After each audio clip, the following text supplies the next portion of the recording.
Finally, the world witnessed the biggest fight of the decade, featuring young superstars Ryan Garcia and Gervonta Davis.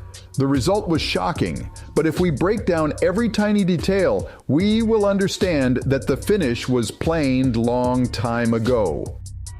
Ryan's game plan was pretty simple. He wanted to put pressure and work a lot with his jab, forcing Tank to open up. If Tank tried to exchange, Ryan would counter with a left hook while stepping back. It's clear that Tank's game plan was focused on dehydrating his opponent, as the fight contract was set up that way.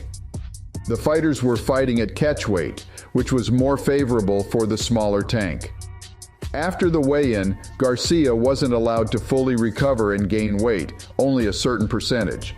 Ryan's fatigue was noticeable at the weigh-in, but on fight day he looked more energetic than expected. He started the fight as I mentioned in the pre-fight analysis, high pressure through the jab. The first half of the fight was the time for Garcia to win. From round 6, Tank would start working more, and poor rehydration would play a cruel joke on Ryan's body. As Ryan puts pressure, Davis studies reactions and timing. Only in the last 50 seconds of the first round, he fakes jabs and makes sudden moves to see Ryan's reactions, who immediately covers his face with his lead hand for every feint. This opens up the path for an uppercut or body shot. That's why we see Gervonta smiling so early. Even though he lost the first round, the fight is going perfectly for him. Garcia realizes this and can't open up Davis to attack him, so he tries to surprise Tank with intense pressure at the beginning of the second round.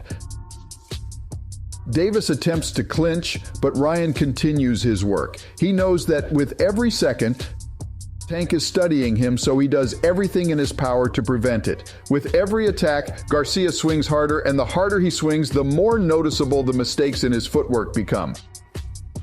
Round 2, 1 o'clock, all of Davis's mind games have paid off. An aggressive Garcia, annoyed by Tank's constant clinching, swung too hard and ate a counter straight, which knocked him down.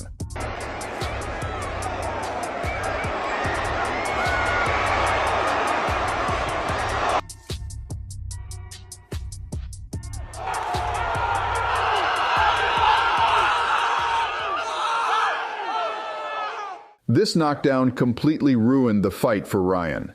In past, he has spoken about struggling with mental health issues. This is just an example. If I look right, it goes left, or if I look left, it goes right. If I look up, it goes down. I just didn't know where to go. It was that crazy. My mind was just like, I'm losing it. Something happened to me. I don't know what happened. And I couldn't settle myself down, no matter how hard I tried. Anxiety is just the fear of the unknown, and depression is a result of suppressing all the things that you should have took care of. I was living in a lie. I was trying to be forced to be something I wasn't, you know what I mean? But I am who I am now. And it's clear that after getting up, he started to show too much respect for Gervonta. He definitely was scared. The third round starts just like the previous two, with Ryan pressuring, but this time without throwing punches. It's clear the knockdown scared him. Gervonta keeps twitching his lead hand to measure distance, landing accurate straights. It's made easier by Ryan, who just stands in front of him, occasionally bouncing back. Seemingly, this was Ryan Garcia's plan B. If Tank came forward, move back and catch him with a left hook. But this strategy would work against Garcia. Round 3, 104. Tank's first left hook to the body. It's clear Garcia isn't confident in his power and is now willing to take risks. Throwing a left hook to the body like this is very dangerous. Either he or Davis could end up knocked down in such open exchanges. The last 15 seconds, this setup will help secure a knockout later. Round 4. The pressure Tank used at the end of round 3 continues. Garcia is obsessed with the idea of counterattacking with a hook. So he agrees to bounce back, hoping to catch Tank while moving. But every time he does this, he simply gives Gervonta the opportunity to practice timing before landing a body shot. 130, Garcia's first right straight lands. The element of surprise worked, but this very hit woke up his opponent. Southpaw Tank wins the lead foot battle, allowing him to win the exchange of straight punches. 0-0-5. As they get close in the clinch, Ryan manages to land an uppercut.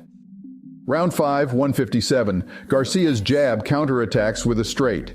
Despite his shorter height, he does a good job with head movement and quickly repeats the same setup, 137. Midway through round 5, it becomes extremely noticeable that Ryan is barely working his jab, let alone doubling up, against a crafty counterpuncher like Davis. He needs to overwhelm him with volume, confuse him, which Garcia isn't doing at all. Round 6, 2-17. However, in the 6th round, a powerful straight from Garcia lands. Round 6, 156. After that, Ryan's hook lands to the body, waking up Tank, who starts landing combinations. Round 7. The second half of the fight begins, the time when Gervonta should really turn it up. Round 7, 240. Instead, he receives a heavy right straight. Garcia's right hand is still a surprise for Tank. Round 7, 143. Because Davis started worrying about the right hand, the path for the left hook became open. Ryan slowly began to believe in himself and tried to use the so far unsuccessful setup, moving back and hooking. Round 7, 130. He actually manages to land it finally, but unfortunately for him, Tank's counterattack to the body also connects. It was a real Wild West shootout, where both fired shots, but only one fell, and that was Ryan Garcia. That's where the fight ended. Maybe he would have taken the body shot differently if he could recover after the weigh-in. But it's clear Davis's training camp was focused on body counterattacks.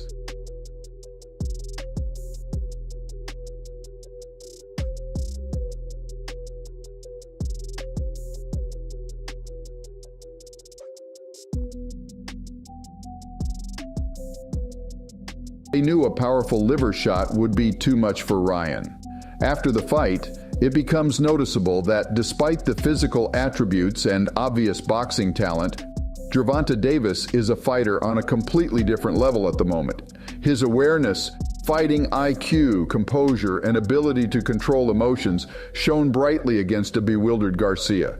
I was like a step, a little, like a level above him, you know what I mean? So everything he was doing in the ring, I was already aware of, you know what I mean? Everything, like, I was already aware of like a couple steps before he did it. So I was mostly calm and just let him make his mistakes, and I just, I counted off his mistakes.